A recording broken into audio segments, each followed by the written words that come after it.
All right, guys, top of the morning. Happy Wednesday. I want to encourage you guys to be here, be present, put your cameras on. I want to see your smiling faces. I don't care what you look like. H-Bomb is getting ready doing her makeup. Jessica's doing her makeup and everything in between, you guys. So be here, be present in this moment. How you show up here is how we show up everywhere. So let's go ahead and kick this thing off. We got some cool things to talk about today. Obviously, there's some things that are happening in our industry that can positively impact us in the long haul, but also it is important that you guys understand what it is. So when you're having communication with the consumers that potentially want to wait or see if interest rates are going to go down or if more housing is going to become available, that's the goal ultimately with this, new act. But it's going to take some time. So I want to put some framework around this. I want to have some conversation. I went down the rabbit hole last night, this morning, did my research. And so we're going to have a conversation about that because it's Wednesday. We always talk about the market. And then I want to hear what you guys are doing right now. And I want to hear strategies and what you're experiencing, right? The neighborhoods, when you're going to showing homes, when you're getting contact or excuse me, information from the listing agent, like what are you experiencing? Where are the hot markets? Where are the surprise markets that you're like, wow, it's way more competitive than I thought? Or where are the opportunities for your consumers to find deals right now? So let's talk about all of that stuff once we go through legislation. But before we get there, I'm going to have somebody bring us out on the field. This person's going to set the tone, set the sentiment. And once again, you guys, I want to encourage you. I do not want to have a recording on YouTube with a bunch of blank squares. That's not what I intend to do. I want you guys to show up for yourselves, show up for this session, and be here because once again, your voice is going to be heard, your face is going to be seen, and this is an opportunity for you to potentially get referral opportunities down the road. So show up, be present, be in this moment. I'm going to turn it over to Correct. Correct, you're going to take us out on the field, set the tone, set the sentiment, share your energy your way. All the pressure's on your shoulders right now, my friend. So go ahead and take us out on the field on this beautiful Wednesday morning. Let's go, my friend. I'm gonna keep it real. I don't have the highest energy at all, but I don't want it to deflect into people, but I don't want to lie. I'm here to be a very good observer, taking everything that's going on, having a very sluggish morning. Not the best day, but we're here. So I'll keep it real. That's kind of All where I'm right. at. Well, listen, I appreciate that. And listen, I am tired as well, right? Baby was up like crazy last night. Yeah. I've been up since 4 a.m. And so I get it. At what part of the day do you feel like you're at your peak time? Right? My peak time is always in the morning time, but what about for you? When does that arrive for you? Usually it is by this time, but Okay. the morning has just been funky. I would say give me like 45 minutes and I'll be there. Okay. All right. And do you drink coffee in the morning or do you drink tea? Coffee, absolutely. Wonderful. How many cups a day typically? I minimum one. If Okay. I'm feeling like I want something extra warm too, but I try not to go above that because then the skin starts having problems. Okay. All right. So yeah, I'm at two a day. Doctor's orders. A couple years ago, I got diagnosed with kidney disease. That has now subsided, but I was drinking literally a pot of coffee a day, then two Yeah. Celsiuses, and then two protein drinks throughout the day, and then not enough water. So I had a drinking problem that didn't include alcohol. So my Mhm. friend, hopefully you find your stride, you find your energy. Thank you for being here. Thank you for being present, and thank you for being open. So there's some news today. There's some information that came out. If you watch the news, if you're on social, and if you have been on any online platform today, there was some big news that was released. Does anybody know what that is? Anybody want to share their thoughts, their vantage point on what that is before we actually break this down? Has anybody seen that, know what it is, or want to speak on it in any way, shape, or form? I know Jeff probably has some insights on this, but I want to go to you guys first before we go to Jeff. Anybody know what it is first off? And does anybody have an opinion? That's what I'm looking for, an opinion. Going once, going twice. Just because Coretta's tired doesn't mean that the rest of you can be tired. Show of hands, how many people have a general clue of what the fuck I'm talking about right now? Just give me a hand raise. All right, good, good. All right, so cool. Then that allows me to go a little bit further in the conversation. So thank you. So Jeff, I'm going to go to you, my friend. Let's get some opinions. Let's get some thoughts around this. And then I'll go through my framework. I put some slides together this morning. So Jeff, let's go to you, my friend. This is directly impacts both of us. So let's go. You got me? I got you, man. You're coming All in right, loud. cool. Honestly, I'm looking forward to this because I haven't really dove into it too much, but I know it was a bipartisan housing bill passed by the state of California that is really more focused on everything that we've talked about over the last few years, but inventory and figuring out ways to add inventory, but also limit corporate interest in terms of purchasing and buying up the market and competing with Wall Street corporations and stuff in terms of the real estate market in the state of California. So I'm excited about it. I honestly I haven't dove that much into it, but just this morning I've seen a few things on it. But I think it will be, anything we can do from a federal level, state level, to address the housing issues that we have, and it's difficult to do it from an interest rate perspective because that's market driven.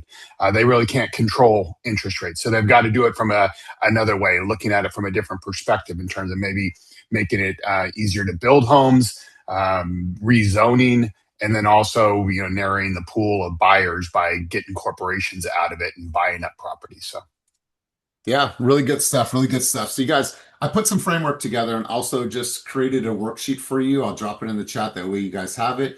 You can look at it, you can print it. Because at the end of the day, all I want for you guys is to be the most educated realtors. Now, you're not always going to spew this information on to consumers, but it's important for you guys to know because what I want for everybody, whether you're brand new or whether you're an experienced agent on this call, is I want there to be depth in your dialogue. At any given time, I want you to feel so aware and conscious about what's happening in our community and in our industry that you can speak poetically about it to anybody. And why? Well, because you are spending the time reading. Now, I'm not saying you got to be up at 4 a.m. in the morning, but I'm up at 4 a.m., so I'm doing a little bit of research. I'm spending some time, I'm reading, I'm creating things. And so I want to encourage you guys just to always stay in the know. And maybe that's a Pomodoro effect every morning. 20 minutes, you're reading your coffee, you have your water, you're watching maybe a little bit of news in the background, but you're updating yourself on the things that are totally going to impact our industry. And you can put some framework and some conversation pieces around this. So what I did is I put together a couple cool things for you this morning, and I'm going to pull this up right now. Feel free to stop me, ask any questions. We're going to cover a lot of information in a short amount of time, so feel free to stop at any time and ask any questions that you guys have about this information. So I'm going to share my screen right here. We're going to get right into the conversation. If you're new here, welcome. This is called Keep It Moving, where we believe in the power of the collective wisdom and the power of the collective energy. So let's go right into this. And once again, you guys, I'll provide you a worksheet. That way you have something to take after this call. So what is this?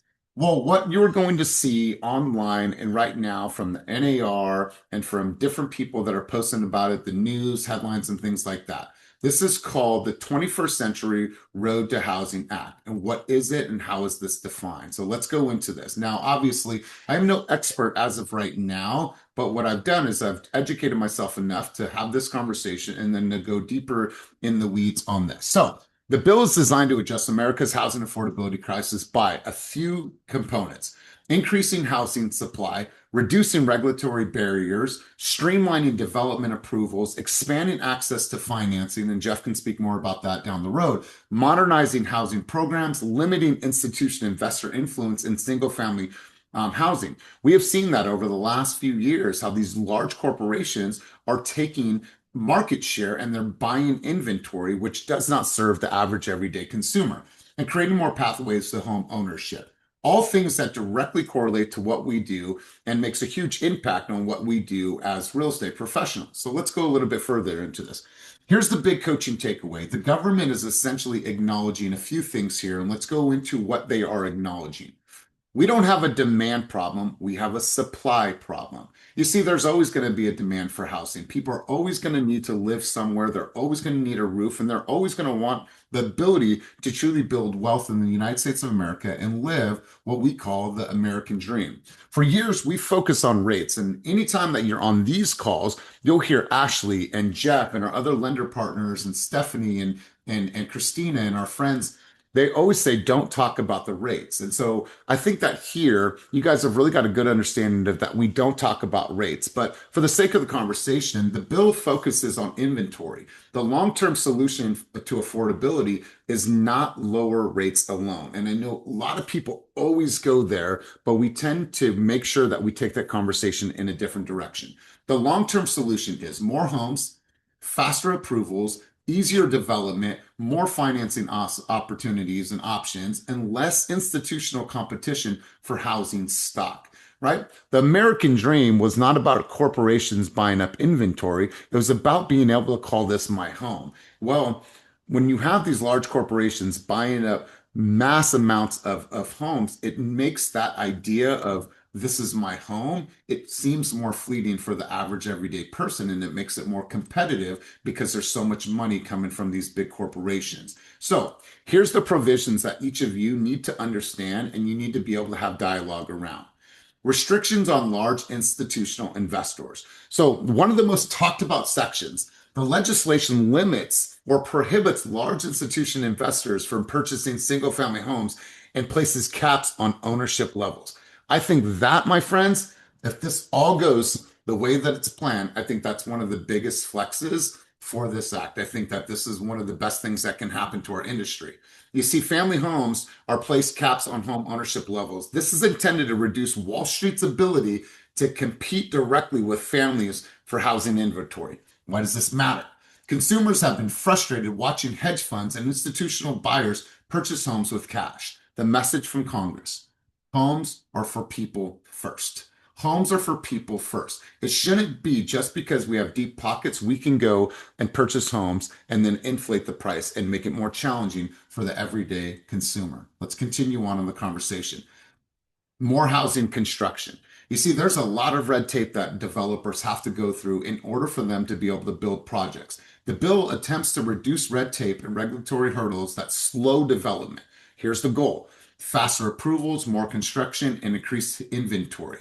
Now, in some markets like San Francisco, you're not going to see that. But in greater Sacramento, as well as the East Bay and the Central Valley, we have huge opportunities to build and continue to build because we have the land. Why it matters: more inventory creates less competition, more options, greater affordability, and a more balanced market. Stay with me. Easier mortgage access. And maybe, Jeff, you could speak a little bit more to this. But the bill includes measures designed to modernize lending rules and increase access to mortgage financing. There are also pilot programs aimed to help first-time homebuyers and those seeking smaller dollar mortgages. Why it matters: many entry-level buyers have been squeezed out of the market. This legislation attempts to create more lending pathways. So, on that vein right there, what do you think that is defined, Jeff? Talk to me a little bit more about what the act is trying to do with this specific section here. Get myself off YouTube. So, um, I don't want to say unfortunately. I think that, of course, the smaller dollar mortgage is going to apply to other parts of the country, not necessarily, California. So they're trying to expand access to mortgages outside of, your typical borrower. And in order to grow from an economic standpoint, what they do across a lot of industries is deregulation. So making it easier, not necessarily for borrowers to get a loan. They're not attacking it from that perspective. They're making it safer for banks to loan more money. So letting, so many banks and smaller lenders are risk averse. So they're afraid to maybe make some loans because they're going to be on the hook for it, or regulatory wise, they're going to have more rules and regulations. So they're trying to make it easier from that standpoint, ease some of the lending guidelines that are out there, which is a delicate balance to make sure that they're assessing risk appropriately for approving mortgages. So, but that's what the government is trying to do. Again, the different levers they have are fairly limited, but in this particular case, they're trying to make mortgages more accessible, and by lifting some regulations on banks and smaller lenders to get them out there and lending more. So something came up, and just looking at the research and doing my homework, something came up in the lines of manufactured homes, mobile homes, and being able to give more opportunities for that type of lending. Because when you think about a manufactured home and how they're put together versus how they were put together 10 years ago, it's vastly different. So where do you see the market going? Because some lenders, they can't do that, or you have to have a specific person that understands that and can help with manufactured home as mobile homes. Where do you see the industry going on that vein?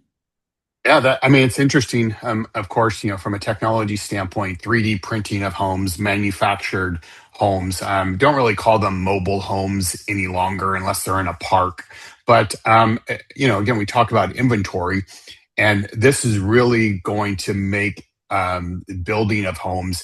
It's going to streamline that, and you don't have to have these huge builders, building hundreds of home divisions, out there. So it will be, and from an ADU perspective, changing the zoning regulations, being able to put these manufactured homes in your backyard. Yeah. So it's definitely a game changer. Everybody needs to embrace it. Lenders need to embrace it. Borrowers need to embrace the fact that they're getting a, kind of pre-built manufactured home as opposed to a regular stick-built home. So I think there's still some hurdles to overcome. But once we get over that, we'll probably see more neighborhoods popping up that are, in fact, a neighborhood of manufactured homes as opposed to stick-built homes. So definitely an opportunity, especially from an inventory perspective, with those types of Sure. homes. And you're seeing lenders get more comfortable with manufactured homes and lending on those homes. That's right. Lisa, you had an opinion in the chat. What's your contribution, my friend? I just think it's all kind of a little bit funny because they are spending so much money on these new rules and programs and regulations, and they could solve the problem by just making the offices more efficient right now, like today. I was trying to get When you permit say information, offices, like government offices. okay, For okay. instance, I contacted the city of Berkeley to get a copy of a permit, and it took a month just to get an electronic copy from them. That is the problem. And that's how every government agency is run. And yeah, that's the problem. All right. Well, That's I it. appreciate your opinion and I appreciate your insight on the conversation. Let's go, JJ. JJ, what do you got, big dog? So I've been dealing with this stuff, I think, a little bit more intimately than most other realtors, I guess. Uh, it all sounds good, but the reality is there's only two problems. The first one is inventory, and the second one is inventory. And then there's a third, which is inventory. That's it. None of this stuff becomes an issue. Changing the rules again for loans is only going to expose weaker people that should not have a mortgage, which exposes us to 2008 all over again. The other problem with that, the only thing good about it is they're looking at changing alternative types of properties that are now being considered like a stick built home. The other part is just it's all garbage. When you start playing with all this stuff and changing the basic rules about income levels and how people qualify, you end up with a lot of people who really shouldn't be owning at the time. So you end up with a more fragile industry. The other part, which was the biggest problem, and I know you remember me having conversations about this, is the government kept the interest rate too low for too long, which allowed corporations to decide to start buying properties because it made sense. If the rate stays at where it's at, it really does level it off because they're no longer as enticing. So if you guys want more interest rates to go down, they have a bigger lobby than NAR does. And trust me when I tell you that whatever implementation that you guys think is going to happen is not going to happen. Corporations are already breaking down into smaller divisions to be able to buy property.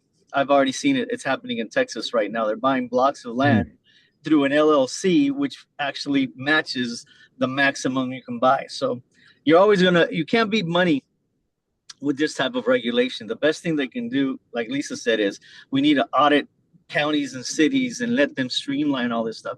I've been building on a lot in Oakland for the last year and a half. I've spent $75,000 and I can't even dig a hole yet.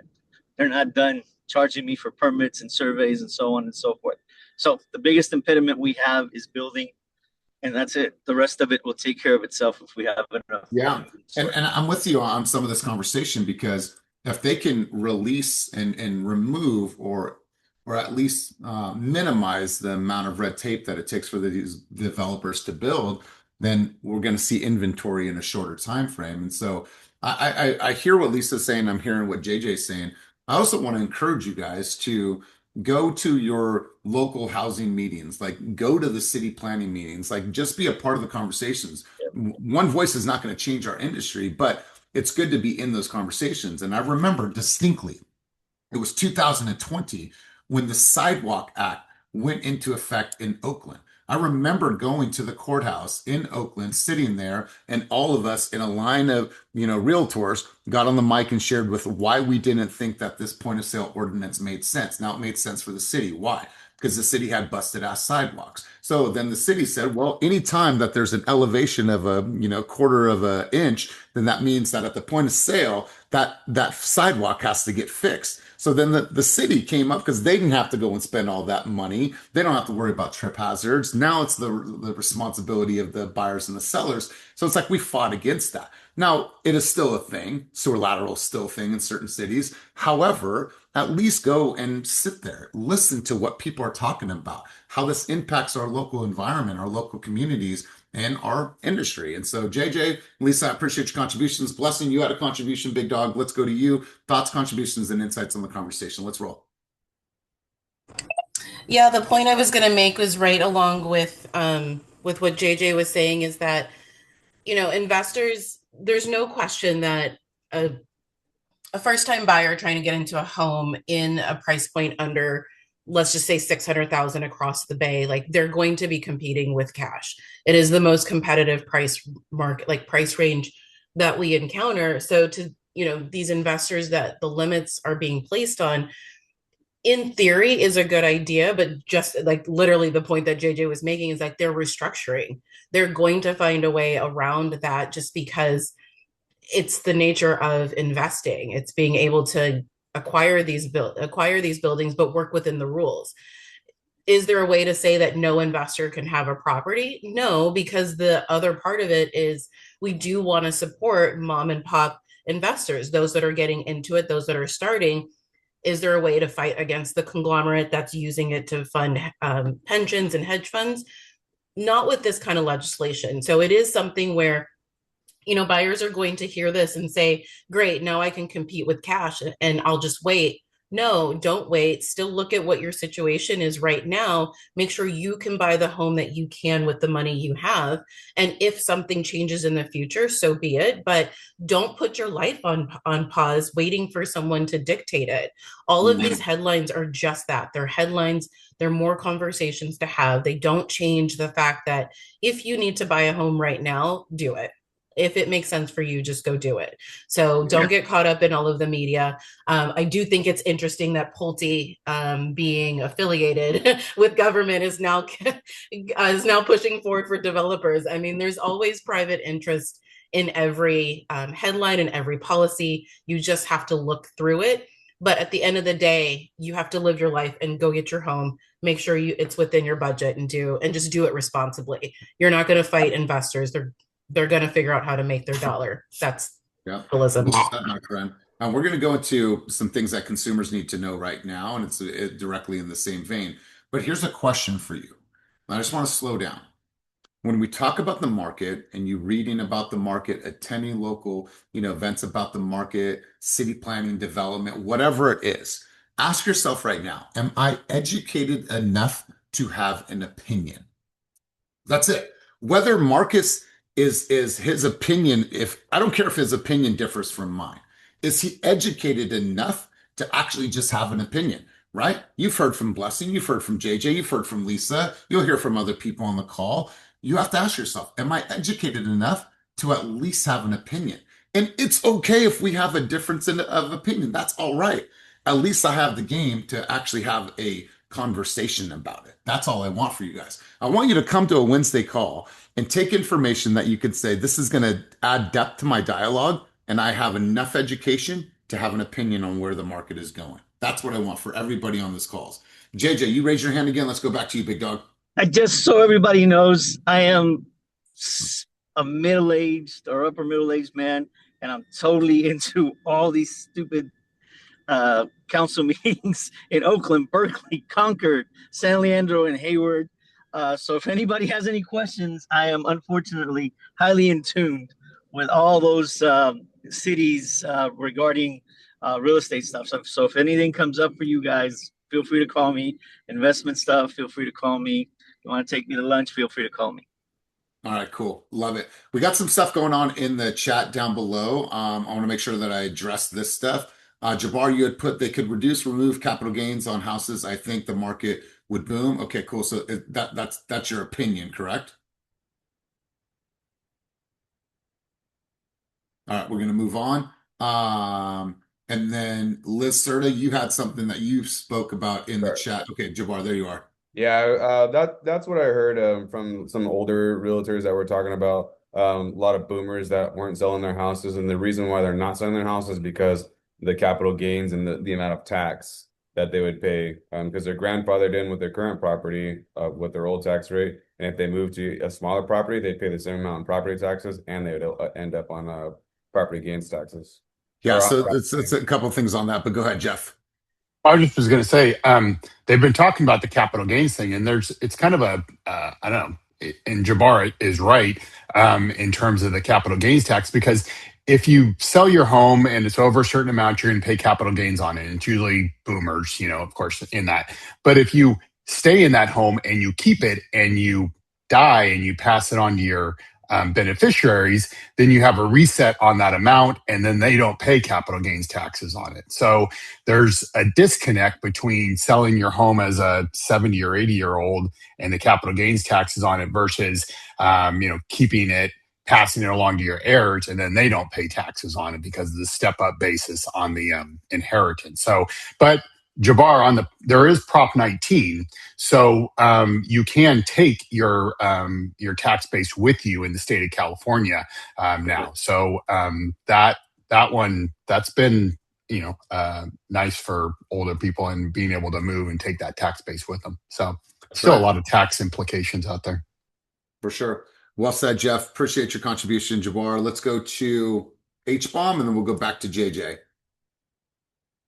Yeah, Prop 19, I think passed. It's got to be now almost 3 years, if around there. H-Bomb, what do you got, big dog? Well, there's a capital gains exemption, primary residence exclusion, and I had to look it up because I knew kind of, sort of, but it allows you to exclude up to 250,000 single, and then 500,000 for married couples filing jointly of the profit from your taxes when you sell your main home. I mean, there are some exemptions. I mean, I know boomers probably, have the potential to make more than 500,000 maybe on their home, but, am I wrong about that exemption?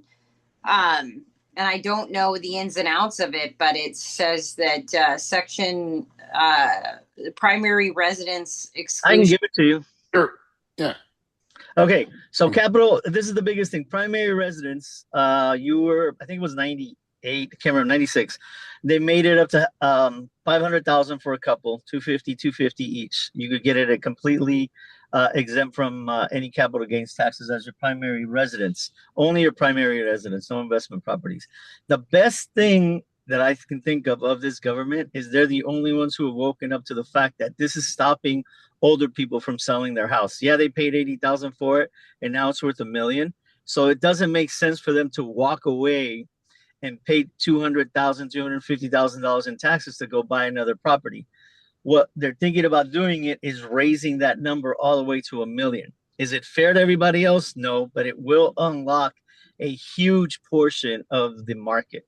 That's something that a lot of people don't think about. These houses are completely mortgage free, but they don't operate as millionaires, right? They're still people with retirement income. And so they don't have a lot of money. So $250,000 in their brain is hard for them to get rid of. I mean, to get past when they can simply stay in their big giant house. So this is one of the ones that I really think can make a big impact quickly, is them raising the cap rate, the cap for capital gains from 500,000 total to $1 million total. That would make a huge and quick difference. You would see so many properties on the market because they would be able to move almost all their equity either in their pocket or somewhere else. But we don't care because they've already got it locked up. So we might as well extract the property and allow it to go back into the market to be able to relieve a lot of pressure that we have right now without inventory. Yeah. Or move it for 65. What are you putting in the chat there, Brian? Let's find that mute button, big dog. Yeah, I was just saying, or you could, remove that capital gains for people that are over 65, right? As another tax incentive. If you force them to live in the house till they die, you're going to give that up anyhow to their heirs. So you might as well just let them move on, move to a smaller house, transfer their tax base, and not hit them with such a huge tax burden. Love it. Love it. Jeff, did you have something additionally? I know that you were trying to chime in when JJ was talking as well. I was just going to add, like what H-Bomb was saying. Yeah, those are the exemptions in place. But, of course, state of California, I miss some of JJ's, and especially the Bay Area. $500,000 is a lot of money, don't get me wrong. But there are a lot of people out there with a lot more, equity in their home than $500,000. So they're, don't want to sell because of the tax. And, so many people are, that's a whole nother topic. I met a guy that purchased a home in Danville for $220,000. $220,000. Yeah. That house is worth over 2 million right now. And so, yeah. There's situations where I definitely see that and can understand, the consumer side of it. So here's what I believe the consumers need to know. And I'll go back to you in a second, JJ, with that hand. So here's what the consumers need to know. This will not immediately lower home prices. Okay. So I don't want consumers thinking that they're going to wait and the prices are going to automatically come down. Congress cannot pass a bill and suddenly make homes cheaper next month. Supply takes years to build. So this is not something that's going to happen overnight. You're not probably going to see anything change right away. Or if anything does change, it's going to take some time, you guys. And so reality number 2, this is a long-term play. The goal is more homes, more inventory, less competition, better affordability over time. Here's reality number 3. Waiting may not be the answer, and we experience this every single day with our consumers. Many consumers will hear affordability bill passed, right? Remember, we are always at a battle of sentiment. The consumer is going to develop a sentiment based on what they see and what they read, and then some people are going to be influenced by that information. Well, that's our biggest challenge. If a consumer is influenced by information that they've seen or they read, well, then that's our challenge to change that sentiment and share with them the reality of what's actually happening in the market. And at the end of the day, no act, no bill, no act of Congress really fucking plays a part in the fact that I just need a place to live and I don't want to rent anymore. Like none of this would matter in the long scheme. Now, it's important for you to understand, but if we strip this all down to the basics, people still need a home to live in and they need to stop paying rent and put that into their own pocket. And assume prices are going to crash. Nothing in this bill suggests that. In many markets, demand still exceeds the supply. And we experience that here in the Bay Area. Now, professional guidance matters more than ever. Consumers here's what they need from you as an agent. They need financing guidance. They need you to be able to have versatility in what you understand about the lending programs that are out there. They need to understand a rent versus own comparison. You need to be able to clearly articulate just basic economics 101. Economics 101. When you talk about a rent versus own, when you talk about annual appreciation for a home that is listed at $750,000, when you think about the money that they're going to save, the equity that they're going to build versus throwing away all of their rent for the next 5 years, we need to be able to clearly articulate that. That's what a consumer needs. They need financing guidance. They need a strategy. When we talk about our proven strategy, that's why I have people share strategies here, team meetings. I want you guys to hear the strategies that are actually winning. When you sit in a buyer consultation, and by the way, allow me to say this one more time for the people in the back of the room. If you are not doing a formal buyer consultation, you are missing an opportunity and you are not serving your client at the highest level. Because in an effective buyer consultation, you are going to get to your offer strategy. In that, you are going to clearly articulate and you are going to showcase how you get offers accepted in a very competitive market. That is not done in passing at a showing. That's not done in a hallway. That's not on the trunk of a car. That is a formal presentation. And if consumers don't want to do that, then you need to get better at selling it. Market interpretation. Once again, it is not the consumer's responsibility to decipher everything that they're seeing and reading and hearing about the market. It is your responsibility to interpret the information in layman's terms where consumers can understand. But that takes you. That takes you knowing this shit, reading about it, having a basic understanding about what's happening in our market because you study. Shit, you got a license. that you could go out and sell a home today and make $30,000. Well, if you're not reading about the industry, do you fucking even deserve that? Right? Having a real estate license isn't just, I have this designation. No, I need to work and make sure that I am living up to the honor of having that designation, having that license. I'm educated. I'm going to the meetings. I understand the market locally, nationally. I'm aware. I'm conscious. I'm knocking on doors. I'm prospecting at a high level. If you're not doing those things, then shame on you. Shame on you for not doing the best that we need to do as an industry to put our consumers first. You see, we sometimes think about ourselves too much. And when we do that, we sometimes will cut corners. We have to make sure that we continue to professionalize our industry, legitimize our industry at the highest level. You all should be looked at as lawyers, doctors, CPAs. When you talk to a lawyer, they are conscious and they're aware of every single new law. They understand at the highest level. So should you in real estate. Now, I'm going to say my opinion. I believe that the barrier of entry to get into real estate should be a lot harder. It should be a lot harder. There should be a year, 2 years. Shit, you should have a degree to get into real estate. It's just my opinion. Inventory education. You need to understand what is happening with the inventory. How? You're looking at your MLS. You're running your comps. You're looking at different markets. You're going El Cerrito, El Sobrante, Pinole, Vallejo. You're looking at all of your inventory and see where is the demand, what's driving demand, what are the pocket neighborhoods that are performing at the highest level. The headlights won't tell them how this impacts their specific neighborhood. A knowledgeable agent will. That is your responsibility, my friends, to really understand everything that is happening around you. But if you don't spend the time reading, understanding, slowing down, and shit, if you're driving, just listen to things, right? You guys could take a whole article, you could put it into 11 Labs. 11 Labs is just an app on your phone, and they will read that article for you out loud like an audible. So there's no reason that anyone on the screen should not be able to speak about the market poetically, right? There should be a sense of like, bring it on, right? I don't want you guys to freeze when somebody starts asking you about the market. Let me get back to you. I'll get that information for you. Be conscious, be aware, be a student of this game, and I promise you, you guys are going to get deeper in your dialogue, and you're going to have more opportunities. And so, let's go back over to a couple hands. Nikki, I saw an X. I've never seen this X with a circle around it. I don't know what that is. Was that a hand? Was that a contribution? I don't know. No. I must have pressed something by accident. Sorry. Okay. Well, hello. How you doing? All right. JJ, you switched screens. You had a hand up before. Did you have another hand up that you had a contribution on? Not really, no. Somebody sent a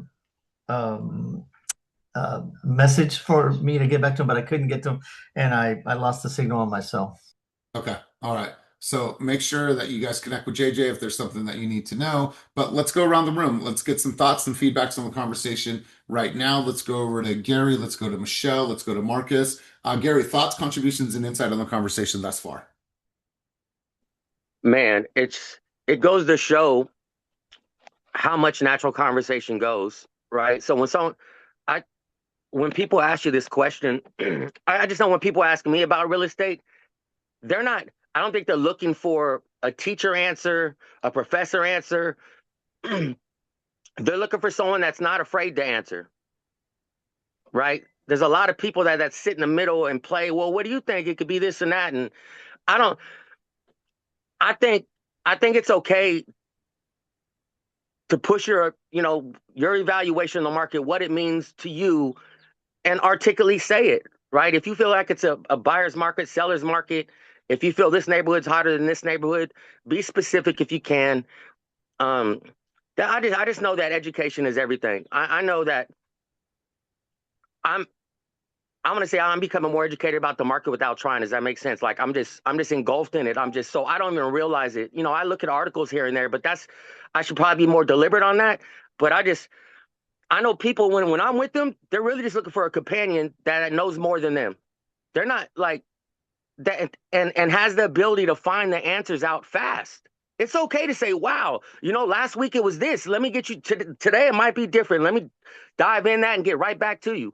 right? People love to see you learn something in front of them. That's impressive.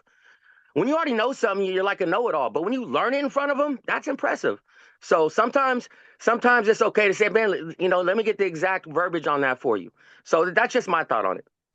Yeah, Gary, I think too, going back in the conversation, a lot of the times you're not going to have to use this information, but the way that you communicate, the way that you come across, the way that you frame your sentences, your words, setting next steps, and here's what we do next, the consumer already looks at you as a professional and as an expert. Now, the moment that they go a little further with you and they have to ask you some questions, like I just want you to have that stored, right? So it's like you're oscillating through the files in your mind, be like, ooh, I got something on that. I've learned that, or it's something that you're going to learn in the moment.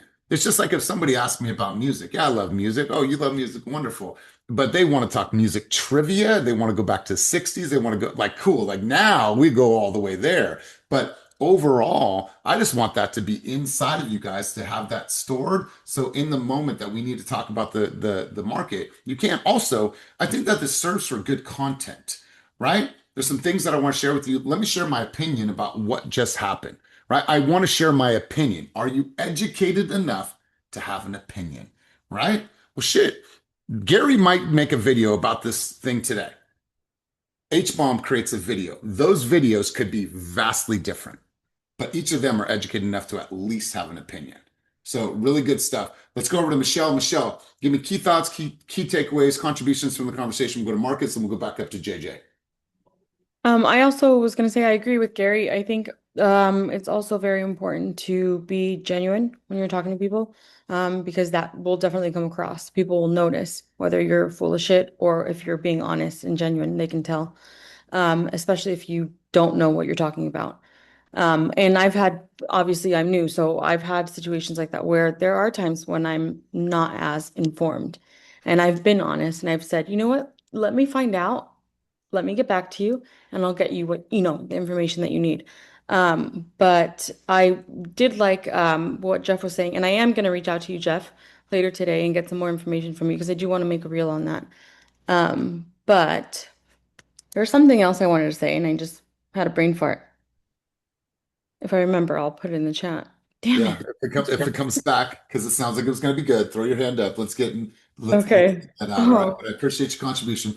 Marcus, okay. what do you got, big dog? Key thoughts, key takeaways, thoughts, and insight on the conversation. Down. Yeah, absolutely. I think, you are what you eat. So that means, everything that you consume is what you're going to be. And, being able to digest the market data and become that professional is always big. I remember there's been a lot of times, and I need to get back into it, where my TV was just all Bloomberg, and I'll spend time watching and reading articles all day, and it gives you confidence to make the next decision.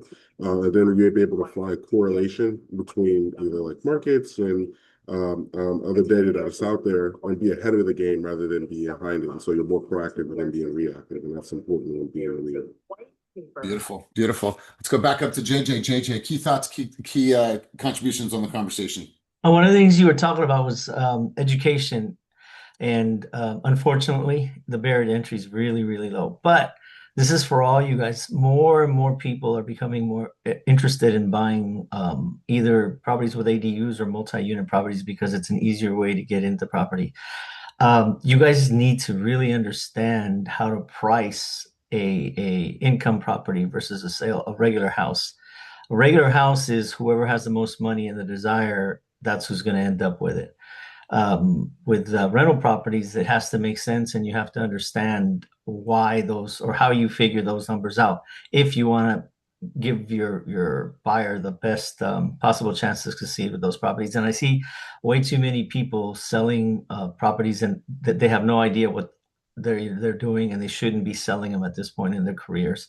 It's not that hard to get into it. You can literally go on any website, investment related, and they'll show you what those factors are. But it's really important for all of you guys to at least have the bare minimum understanding of what the structure would make sense for a multi-unit property versus a single family house. Completely different. Even though you have the license to sell a 500 unit building, you shouldn't unless you know how you're actually supposed to price it. You can actually buy 5-unit properties cheaper than a duplex right now for that reason. Yeah, JJ should have a class for all of us. Yeah, that's on Elias. JJ, I'm down, man. If you're down to come in and just kind of take over a Friday I don't care, session dude. in July, Yeah, I'm let's. not good with the arranging part, but I'm good with the talking part. So All you right, set so something up and we'll do it. I'll just have you be a guest for the first, 45 minutes of a Friday session in July. We'll just do that. So then everyone can Perfect. come. We'll just, we'll have food, we'll have fun, and we'll leave there, more knowledgeable than we walked in that door. So I appreciate that. Let's do this, you guys. I want to share with you. I put this down in the chat below. That way you guys have it.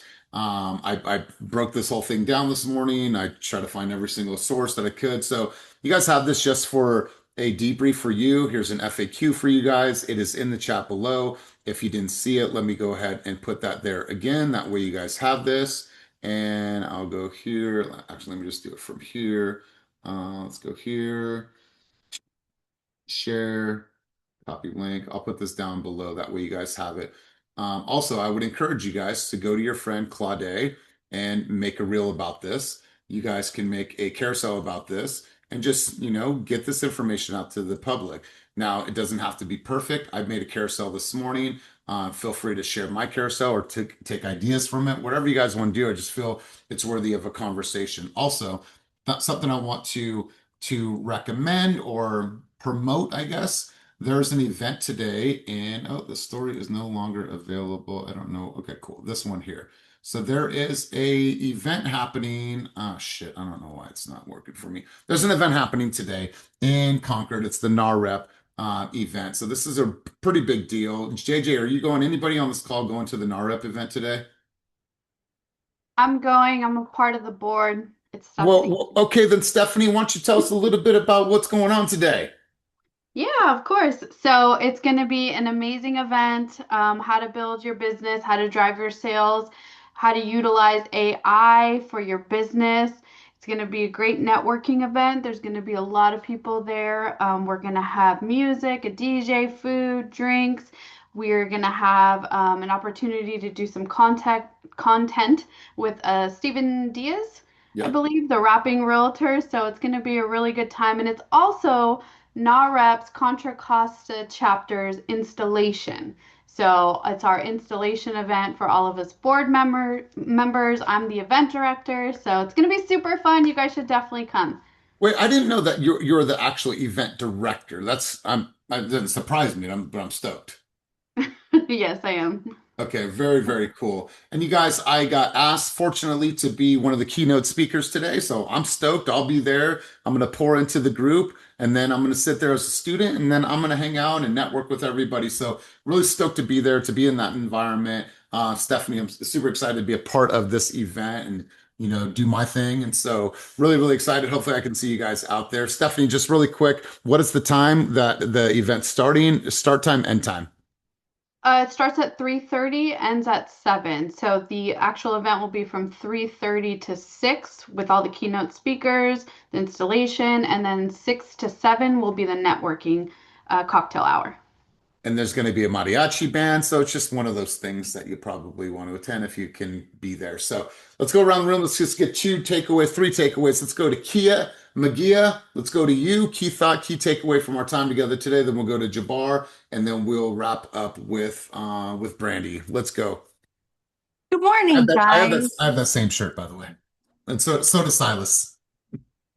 It's my husband's. He was going to throw it away because he got a new one. I'm like, what? That's John Lennon. I'm taking it. So anyways, so today was a very, very good session. I didn't know that a lot of stuff was happening. I one thing that resonated with me was when you said that I totally agree with you that the bar is set really, really low to become a realtor. And I think that's why people end up like leaving the industry because of that, with the lack of understanding and of course their team behind them. So that's definitely one of the things that that stood out to me. You know what I say when someone leaves the industry? Good. Yeah. I mean, this shit is not for the weak. I'm not gonna freaking lie to you guys. This is not for the weak because I struggle and I feel like I've been in the industry for a long time, not in the capacity of a realtor, but as a realtor, like I see it, you know what I mean? And I also see the other side of it. It's freaking hella hard. So it's definitely not for the weak. So I'm really just glad that we as a team have each other to lean on and to teach each other and to, we share all this knowledge so that we can share it with our clients. And that's the most important thing. It makes us look fucking dope as fuck too. So Yeah. yeah. Listen, I believe like when we look at our industry, I believe that there should probably be some level of entrepreneurship, tax strategies, LLC, S corp, and then Agreed. we prospect for the business. But good thing for you guys, you have an environment that will teach you those things. But man, those are things that should like So all hard. the legal stuff, Mets and bounds and square footage of a mile. Okay, cool. I learned about riparian rights. None of that shit really applies to what I'm doing today. And so And I you want to appreciate make it easy? Simple. Come to these every Monday, Wednesday, and Friday. Don't think. Process what Elias already figured out for you. And then pay attention to Kenny and all the new innovation that he has. It's not that hard. Just follow Yeah, those two and Kenny, guys. Don't right. And think you Kenny, can do what they're doing yet. Until you right. run your own business and generate your own business, shut up, absorb, and regurgitate. That's all you need. It's really simple. That's why Totally my agree. 64-year-old butt is here. Yeah, and it's dope because Kenny freaking puts it in layman's terms on IG. Just right. watch it, read it. It's all there. And then That's come to fair. coaching. I totally agree. And I might see you at NAR because Steffi's been trying to get me to go, but I'm like, no, no, no. But I didn't know it was such a big thing with Yeah, and all of this, so I might just everyone's go. wearing fucking vibrant colors. I'm gonna wear a black shirt. Okay, I don't follow that That is trend. But vibrant, brother. That's vibrant. anyways, let's go to Jabbar. Jabbar, key thoughts, key takeaways from our time together, and then we'll rapid fire D Bledsoe and Nikki. Let's go, Jabbar. I learned about taxes and how much important it is to keep on continuing your education. Because when I did get my license, I just started like working, trying to do stuff. But I didn't really take into account or into consideration how much it would help my confidence if I just started studying more and spent more time with learning. So I'm definitely gonna put that into my schedule now. Man, Jabbar, there's so much in that because the psychological part of it, right? If I am a master at a buyer consultation, right? When I prospect for or for buyers, I have the confidence that I know to take them to the next step. Like I'm confident about that.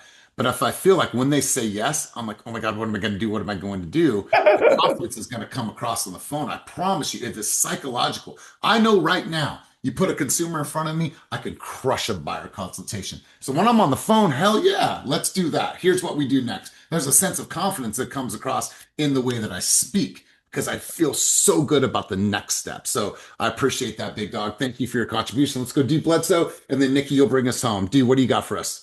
No, this resonated. I'm out in Texas right now, and I had a conversation we got in yesterday about solar and how it's not necessarily as prevalent in this part of Texas as it is in California. And I just thought it was interesting. But in this conversation, knowing your market, knowing what works, what people aren't doing, and the reasons why, again, staying on top of your game is necessary because if you're a California realtor and you come out here trying to use the same modes of operation, it's not going to work. So same thing in our market. If you don't know what you're doing, it's going to be even harder for you. And on that side of realtors not being vetted that strongly to get into the game, like JJ said, I kind of like it because it makes the rest of us stand out that do put in the effort to learn and to stay current and on top of our game. So, if you don't, you probably won't last long, but us that continue to do the work, it will work. Love y'all. That's right, big dog. All right, Nikki, rapid fire, my friend. You are the last contribution. I want to keep us all on time. Key thoughts, key takeaways. Let's roll. All right. Good morning, everyone. I have to say the information today and every day is always so informative. I 100% completely agree that I think it should be more like challenging to get your real estate license because it is very intense. I've worked at the operating room for 3-4 years, and I feel like real estate is more intense, guys. So, but yeah, learning about the market, about the rates, taxes, depending what county you're in, I think it's very overwhelming. And I've been in real estate for 2 years, but I definitely feel like I've been in it a lot longer, but I think the good realtors are the ones who are always informed, like Right. coming in your courses, just learning from the wealth of knowledge from all these people. Like I've never been able to learn as much, but I do feel it's very intense. And I think the good realtors are the ones who are always learning and being a student in life. So today Right. was great. So thanks, guys. I appreciate that.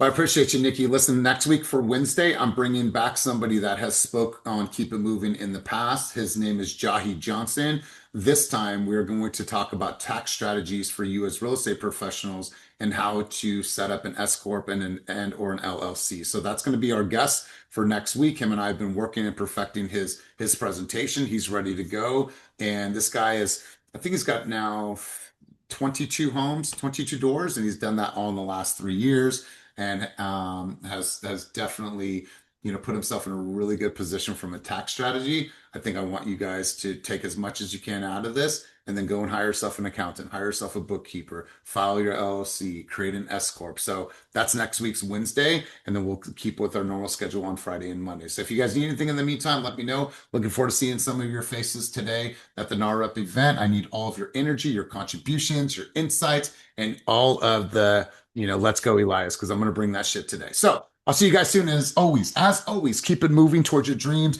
goals, and vision to make today a day that truly matters. Peace and love, my friends.